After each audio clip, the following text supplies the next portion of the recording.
में, सीरिया में, लीबिया में, ईरान में, इराक में, मुझे बताइए जातियां कहाँ हैं? बेन जी मुझे एक बात बताइए। आपने कहा मुसलमानों में जातियां होती हैं? अरे बोल रहे जो 400 पार का नारा हुआ है उससे शायद ऑपोजिशन का वोटर इतना डिप्रेस्ड हो गया है कि वो कहे कि एक तरफा इलेक्शन में निकलने की जरूरत है।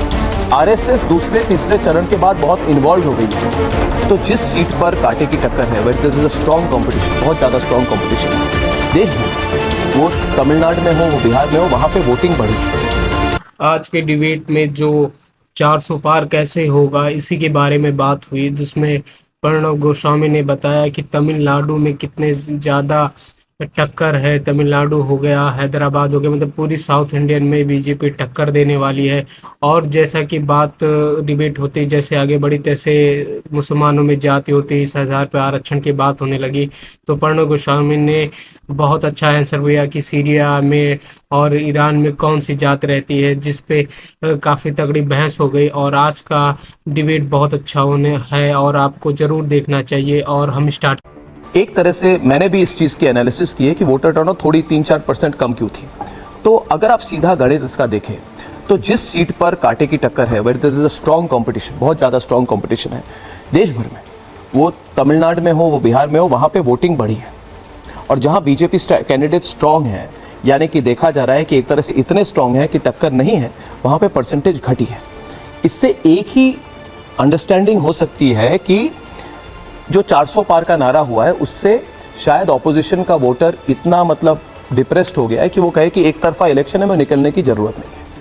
और उसके बाद जब मोबिलाइजेशन हुई और बात ये भी चली है कि आरएसएस दूसरे तीसरे चरण के बाद बहुत इन्वॉल्व हो गई है मोबिलाइजेशन में, क्योंकि फर्स्ट फेज में कम थी, तो उसके बाद नंबर्स और बढ़े हैं। क्या आप मेरे एनालिसिस से सहमत हैं? ओमकारेश्वर। बिल्कुल असहमत हूँ जी। देखिए, आंकड़े बताते, मैं आंकड़ों की बात करूंगा जी। न कांग्रेस की न भाजपा की, मुझे उससे कोई मतलब नहीं कि कौन जीतता है, क्योंकि 4 को रिजल्ट आ जाएंगे। एज ए जर्नलिस्ट मेरा मकसद ये है कि मैं सच सामने आपके रखूं, और वो भी आपके चैनल पे आया हूं तो मेरी जिम्मेवारी ज्यादा बढ़ जाती। 1999 में जब 60% मतदान हुआ था तो बीजेपी की 182 सीटें थी और कांग्रेस की 114 सीटें थी। 2004 में 2% मात्र कम हुआ था, 58% का मतदान था, तो बीजेपी की सीटें घट के 138 आई थी और कांग्रेस की 145 हो गई थी। 2009 में आप देखेंगे 58.2% पर बीजेपी 116 और कांग्रेस 206 पे थी। लेकिन मतदान जैसे ही प्रतिशत बढ़ा है 2014 में 66.4% का, तो बीजेपी की सीटें बढ़ के 282 पहुंची और कांग्रेस की मात्र 44 रह गई। उसी तरह 2019 में जो लास्ट इलेक्शन था जिसमें बीजेपी को 303 सीटें आई, 67.4% मतदान हुआ और मात्र कांग्रेस को 52 मिली। ये जो वोटिंग परसेंटेज कम होने से क्या रिजल्ट पर असर पड़ता है, ये इससे दिखाई देता है। बाकी हम यहाँ बैठ के खुश हो सकते हैं कि मतदान ज्यादा हुआ है तो हम जीत रहे हैं, कम हुआ है तो वो जीत रहे हैं, उससे कोई फर्क नहीं पड़ने वाला। शहजाद जी आप कुछ कह रहे हैं, कहिए। जी शहजाद जी। उन्होंने ये कन्वीनियंटली भूल गए वो कि जब 2017 में गुजरात में 68% वोटिंग हुई थी तब कांग्रेस 77 तक पहुंची थी, बीजेपी 99 थी। और जब 64% गुजरात में 2022 में वोटिंग हुई थी तो कांग्रेस उखड़ कर निकल गई गुजरात से। उन्होंने ये बोलना भूल गए कि कई ऐसे राज्य जैसे मध्य प्रदेश में जब पिछली बार से कम वोटिंग हुई थी तो भारतीय जनता पार्टी की सबसे बड़ी जीत हुई थी। सवाल ये नहीं है, ऐसा कोई भी एक सेकंड, ऐसा कोई पैटर्न नहीं बनाया जा सकता कि कम वोटिंग होने पर। आज तो ये ट्रेंड माना जाता है ट्रेडिशनली कि अगर सरकार को निकालना है, जो बनी हुई सरकार को निकालना है, तब ज्यादा वोट आना चाहिए, जैसे 2014 में आया। पर आज की स्थिति यह है कि आपके वोटर घर बैठ गए हैं, जो कार्डर बेस्ड पार्टी उसके वोटर निकल रहे। दूसरी बात, इन्होंने कहा कि खिचड़ी सरकार कहां बना रहे हैं हम, खिचड़ी सरकार कहां है? मुझे बताइए, बंगाल में अलायंस है क्या? इनको पूछिए पंजाब में अलायंस है क्या, केरल में अलायंस है क्या, किस प्रकार का अलायंस है? बिहार में तो अलायंस वाले ही निकल के भाग गए, उत्तर प्रदेश में आरएलडी भाग गई। तो इसीलिए ये अलायंस नहीं है इधर। आप मुझे बता दीजिए, बंगाल में अधीर रंजन चौधरी बोलते हैं कि ममता दीदी जो है वो गद्दार है, खड़गे जी बोलते हैं कि ऐसा मत बोलिए, और वो बोलती है बाहर से सपोर्ट करोगी। तो इसीलिए मैं इनसे एक ही सवाल पूछना चाहता हूँ, रायबरेली में अनाउंस किया गया कि राहुल गांधी हमारे पीएम पद के चेहरे हैं, क्या ये इंडिया अलायंस इसको अधिकृत रूप से घोषित करेगी, हाँ या ना? देखिए, अलायंस जब बनता है जैसे इंडिया अलायंस अपना जब बनेगा, उसकी जीतने के बाद मीटिंग होगी तो सारी चीजें फाइनल होंगी। 2017 में कब पार्लियामेंट्री इलेक्शन हुए गुजरात में, ऐसा कुछ था क्या? अरे आप अभी डाटा बता रहे भाई, थे अब बताओ असेंबली का। हाँ भाई बस हो गया, गुजरात के अलग होते हैं क्या? सर रुक जाइए ना, गुजरात के पार्लियामेंट अरे सर, अलग होते हैं वही पूछ रहा हूँ। अब बताइए ये कोई कॉमन शाहजहां भाई बोलने तो दीजिए। एक मिनट शहजाद जी, इनको बात खत्म कर लेते हैं। मैं भी सुन रहा हूँ, बोलिए। ये असेंबली इलेक्शन की बात कर रहे हैं। उस असेंबली इलेक्शन का पैटर्न ये होता है कि आम आदमी पार्टी जब असेंबली लड़ती है दिल्ली में तो बीजेपी को राउट आउट कर देती है, निकाल देती है, और वो जब पार्लियामेंट लड़ती है तो 7 सीट बीजेपी की आती है अभी तक। तो अगर शहजाद जी बैठ के यहाँ कन्वीनियंटली उसको कंपेयर कर रहे हैं तो वो उनकी महानता है, उसमें मैं कुछ टिप्पणी नहीं कर सकता असेंबली और पार्लियामेंट सीट्स पे। दूसरी जो आप बार बार मुझसे पूछ रहे हैं कि कांग्रेस क्या करेगी, अधीर आप बताइए किसने बोला था? नीतीश बाबू, ललन बाबू, दरवाजे बंद हो चुके हैं। अब भाजपा के दरवाजे, आप कहते हैं आप अलायंस से निकल गए, सरकार जो जेडीयू थी वो अलायंस से निकल के बाहर गई, दरवाजे आपने बंद करे, दरवाजे आपने खोल दिए, नीतीश कुमार फिर आ गए। क्या आप बता सकते हैं शहजाद भाई कि नीतीश कुमार कभी एक मिनट छेड़ा है तो छोड़ना क्यों है भाई? ना एकदम मत छोड़िए। नहीं, मुझे लगता है, मैं एक बात कह रहा हूँ, मैं रत्नाकर जी, ये नेशनल इशू नहीं है। क्यों नहीं है? नहीं, बिल्कुल क्यों भाई? बंगाल, अच्छा आप आपने पूछा क्यों नहीं है? मेरी बात सुनिए। आपने पूछा क्यों नहीं है तो जवाब दे दूं।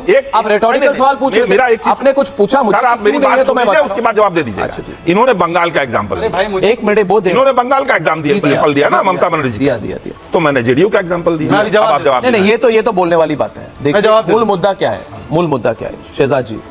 अब बहुत लोग इस प्रोग्राम को देख रहे हैं। देखिए आप लोगों की जो ये अंदरूनी पॉलिटिकल नीतीश के साथ क्यों गए, 1990 में क्या कहा, 1900 सबने सबके साथ एक तरह से कभी ना कभी उनकी मतलब अलायंस हुई है। ये कोई बड़ी बात नहीं है, आपकी भी हुई है। अभी कांग्रेस की एक बहुत अच्छी अलायंस चल रही है मुस्लिम लीग के साथ। मुस्लिम लीग के साथ एक बहुत सॉलिड अलायंस है। वो कहते हैं मुस्लिम लीग जो सोचती है हम भी सोचते हैं। सेक्युलर। अब मैं ये कह रहा हूं कि ये छुप कर अलायंस क्यों कर रहे हैं मुस्लिम लीग के साथ? आप उत्तर प्रदेश की जनता क्या नहीं जानती है इस डिजिटल के ज़माने में? रत्नाकर त्रिपाठी, वाराणसी जहाँ से आप आते हैं, लोगों को पता नहीं है कि कांग्रेस पार्टी की मुस्लिम लीग के साथ किस तरह से मिली भगत है, अलायंस है। इसको छुपाना क्यों? दूसरी बात देखिए, एक आज शहजाद पूनावाला ने एक क्लिप डिजिटल में डाल दी और मुझे लगता है सबसे बड़ी इशू यही है। हाँ। मैं कह रहा हूँ पुष्पेंद्र कुलश्रेष्ठ जी, मैं अभी तक 10 प्रोग्राम में कह चुका हूँ कि इस बार हिंदू वोट कंसोलिडेशन होगा, और हिंदू कहकर नहीं कर रहा है, वोट देकर हिंदू वोट कंसोलिडेशन होगा। अब तक जिसने कभी सोचा नहीं था, एक तो मोदी वोट कंसोलिडेशन और उसके साथ हिंदू वोट कंसोलिडेशन, क्योंकि रत्नाकर त्रिपाठी जी जो 80-90 पूरे 100 वाले सरकार वाले लोग हैं, बीजेपी ने तो कह दी कि ओबीसी SC/SC की आरक्षण खत्म नहीं करेंगी, तो आपने क्यों नहीं कहा? एक मिनट पूछता है भारत कि आपको कह देना चाहिए, और आप मौका है रत्नाकर जी, मौका है, लाइव है, छुपाने की क्या बात है? कहिए मुस्लिम आरक्षण नहीं होगा, कांग्रेस पार्टी कभी भी मुस्लिम कोटा नहीं लाएगी। ये डबल स्टैंडर्ड की जो बात है रत्नाकर जी, ये आप बर्दाश्त कर पाएंगे? आप एक एकेडमिक व्यक्ति हैं, क्लैरिटी होनी चाहिए। मैं कहता हूं आजकल के जमाने में क्लियरली बोलिए। मैं ऐसे लोगों से फेड अप हो गया हूं जो कहते हैं कि हम इधर की भी नहीं बोलेंगे, उधर की भी नहीं। अरे बीजेपी ने कहती ओबीसी SC/ST आरक्षण बंद नहीं होगी, इंडी वाले खुलकर क्यों नहीं बोलते कि मुस्लिम आरक्षण कभी लागू नहीं होगा? ये तो बहुत मूल मुद्दा है। मैं कह रहा हूं ये नीतीश बाबू किसके साथ थे नहीं थे, ये कोई राष्ट्रीय मुद्दा नहीं है। राष्ट्रीय मुद्दा एक ही है कि मुस्लिम आरक्षण पर, मुस्लिम आरक्षण क्लिप प्ले कर देना चाहता हूं, खुलकर बात हो जाए भारत में, खुलकर बात हो जाए भारत में, मुस्लिम आरक्षण हो रही है कि नहीं हो रही है, और अगर नहीं हो रही है तो बोल दीजिए। और आपको लग रहा है कि मुस्लिम आरक्षण करके आप हिंदुओं का वोट लेंगे, तो मैं देखना चाहता हूं कितने हिंदू वोट करेंगे। ये हमारे सेक्युलरिज्म के खिलाफ है। बोला जाए कि ये सेक्युलरिज्म, हाँ बोलिए, आप खुलकर बोलिए। देखिए जहां तक लीग का मसला है ना, तो इतिहास मुस्लिम लीग आप लीग क्यों कह रहे हैं? मैं इंडी बोलता, आप कहते गलत बोल रहा हूं, आप लीग बोल रहे हैं, ये प्रीमियर लीग नहीं है। अर्नव जी, राजनीति जो लोग करते हैं वो लीग का मतलब समझते हैं। नहीं, मगर मुस्लिम लीग आप लीग ही बोलते हैं, इस बात को मुस्लिम से पूछ लीजिए, पूरी बात क्या है? बोल रहा हूं। उसका इतिहास तो बीजेपी की पेरेंट पार्टी का जनसंघ का है। बंगाल में चुनाव में उन्होंने मुस्लिम लीग के साथ ही चुनाव बनाया, सरकार बनाई। बात खत्म करें। अभी थोड़ा इंटेंस हो रहा है डिबेट, अभी डिस्टर्बेंस नहीं होगी। देखिए पूरा समय, तो देखिए आप भी, मैं दूंगा, मगर मैंने एक सवाल भी लंबा पूछा है ना। शहजाद जी, शहजाद जी इनको बोलने दीजिए, उसके बाद मेरा मौका। इनकी हमेशा से मुस्लिम लीग से साठ-गांठ रही है। एक दूसरी चीज में बताइए कि मुस्लिम आरक्षण की जितनी बात आप करते हैं, सबसे अधिक आरक्षण ओबीसी कोटे में 2000 उसका गजट है पूरा, आप देख लीजिए, प्रेस इंफॉर्मेशन ब्यूरो का, आपके हाथ में मोबाइल है, गवर्नमेंट ऑफ इंडिया की मिनिस्ट्री ऑफ माइनॉरिटी अफेयर्स का, जिसमें सबसे अधिक 30 जातियों को गुजरात ने आरक्षण दिया है। हाँ। फर्टिलिटी रेट पे ही लोग चर्चा करते हैं। आप मुस्लिम लीग की बात पूछ रहा हूँ। हाँ, तो मैं तो बोल ही रहा हूँ मुस्लिम लीग और मुस्लिम कोटा। आप देखिए, मेरी बात सुनिए, आप अपने मन से एक प्रश्न उठाएं। मन की बात है, आप लोग आपने इस चुनाव में कहां सुना कि मुस्लिम आपको आरक्षण मिल रहा है? मुस्लिम कोटा बताइए आप। बहुत क्लियर है, बहुत क्लियर है, सबको दिख रहा है। एक मिनट, गरिमा डिस्टर्ब ना करें, एक मिनट। खुलकर बात हो रही है, खुलकर बोल रहा हूं मैं। मुस्लिम कोटा गुजरात में कांग्रेस मुस्लिम कोटा के खिलाफ है। आप उनको जवाब दें। कांग्रेस मुस्लिम कोटा के खिलाफ है। अर्नब जी, मुझे आप कह रहे हैं कांग्रेस मुस्लिम कोटा के खिलाफ है? उस हर कोटा के समर्थन में है जो संविधान देता है। नहीं, ये घुमा फिरा कर बात, सीधी बात है। Arnab ji, now let me clarify. First of all, कोई भी भारतीय जनता पार्टी का कभी मुस्लिम लीग के साथ कोई भी जुड़ाव नहीं रहा। बीच में नहीं बोलिए, बीच में मत बोलिए। वो अलायंस, एक सेकंड प्लीज, मैंने आपके बीच में नहीं बोला। वो अलायंस बाय द वे प्रजा कृषक पार्टी के साथ था, वो अलायंस मुस्लिम लीग के साथ नहीं था। सुन लीजिए, आप बीच में नहीं। Arnab ji please, Arnab ji let me complete. आप डायरेक्टली बोलिए, इनको बोलिए ना, eye to eye contact maintain करके बोलिए। Let me speak. दूसरी बात, लालू प्रसाद यादव को साफ साफ पूछा गया ओबीसी एससी एसटी कोटे में से मुस्लिम को मिलना चाहिए, उन्होंने बोला पूरा मुस्लिम मिलना चाहिए। हाँ। दूसरी बात, ये राहुल गांधी की उसका क्लिप है, खंडन क्यों नहीं हुआ? आप अपने चैनल पे चला दीजिए, मेरे पास भी गरिमा जी क्लिप है। राहुल गांधी ने बोला है कि मुस्लिम आरक्षण हम देंगे। मुलायम सिंह यादव इस पर क्यों कुछ नहीं बोलते? उसके बाद मुस्लिम आरक्षण मुलायम सिंह यादव ने 2012 में अपने मैनिफेस्टो में दिया था। उसके बाद कर्नाटका में पूरा मुस्लिम आरक्षण देने का काम वेदप्पा मोइली ने दिया था। उसके बाद रंगनाथ मिश्रा कमेटी रिपोर्ट में मुस्लिम आरक्षण देने का काम किया था, एससी एसटी ओबीसी कोटे में से काट के देने का काम किया था। उसके बाद यूपीए की सरकार ने कैबिनेट तक मुस्लिम आरक्षण का बिल पारित किया था। उसके बाद सलमान खुर्शीद ने 27% में से 9% दे देंगे मुस्लिमों को आरक्षण ओबीसी कोटे में से, ये हुआ था। आंध्र प्रदेश में भी ओबीसी कोटा करके मुस्लिम को दिया था। इसलिए ये ऑन रिकॉर्ड है। और आज भी मैं कह रहा हूं, आज भी लालू प्रसाद यादव ने पैरवी की है, वरना लिख कर दे दीजिए कि नहीं देंगे। आपको मैं जवाब दे दूं?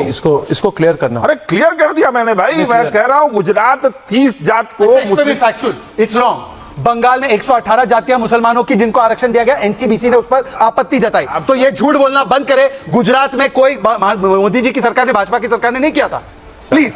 और मुस्लिम में जातियां क्या होती है? शाहजहां। मुस्लिम में जातियां क्या होती है? शहजाद नहीं, जातियां होती है। पुष्पेंद्र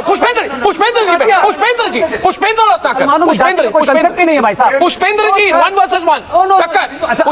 पुष्पेंद्र जी मुसलमानों में जाति होती तो बताइए, ईरान में कौन सी जाति? माइनॉरिटी अफेयर्स झूठ बोल रही है। सर मुझे एक मिनट पुष्पेंद्र जी, आपने माइनॉरिटी कमीशन के, अगर आई एम नॉट प्लीज, मुसलमानों में सीरिया में, लीबिया में, ईरान में, इराक में, मुझे बताइए जातियां कहां हैं? पेन जी मुझे एक बात बताइए। आपने कहा मुसलमानों में जातियां होती हैं। अरे बोलने देंगे। एक मिनट रुकिए, इन दोनों के बीच में सिर्फ रत्नाकर, इस समय स्क्रीन पर सिर्फ रत्नाकर और पुष्पेंद्र जी।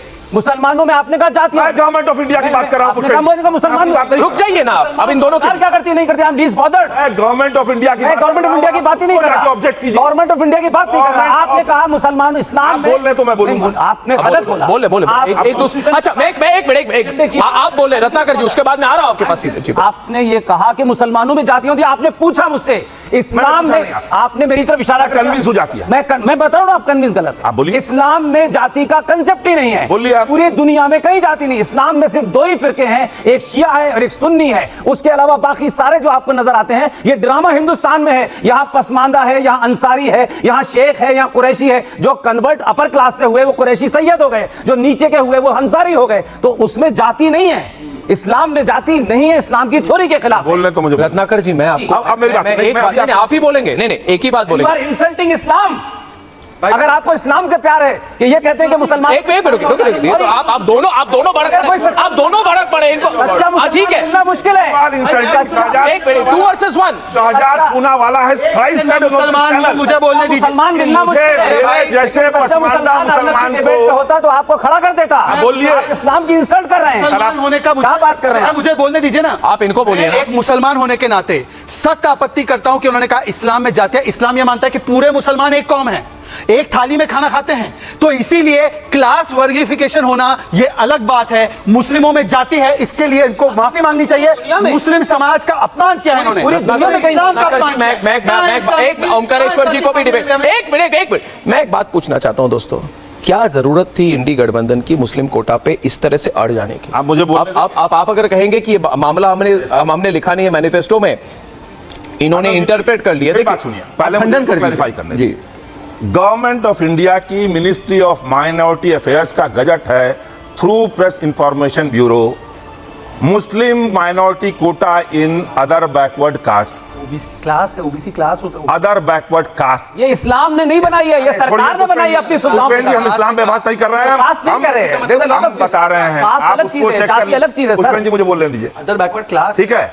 आप क्लास कास्ट का वर्गीकरण, तो आज का वीडियो कैसा लगा आपको? आपको इंटरटेनमेंट हुआ कि नहीं? और काफ़ी ज़्यादा आपने देखा कि लड़ाई झगड़े से भरा हुआ था ये, और जो भी इन्होंने बातचीत की कि कैसे ही साथ हम 4 जून को सरकार बना लेंगे, और बीजेपी के जो पुनवाला थे वो काफ़ी गुस्सा हुए थे कि ये कहाँ कास्ट होता है, आज तक कभी कास्ट नहीं हुआ, लेकिन आप लोग कास्ट बताने लगे। तो अगर ये आपको वीडियो अच्छा लगा हो और हमारी मेहनत आपको सफल लगी हो तो हमें सब्सक्राइब कीजिए, बेल आइकन दबाइए, और आगे भी हम आपको ऐसे वीडियो दिखाते रहेंगे। ओके, धन्यवाद, बाय बाय।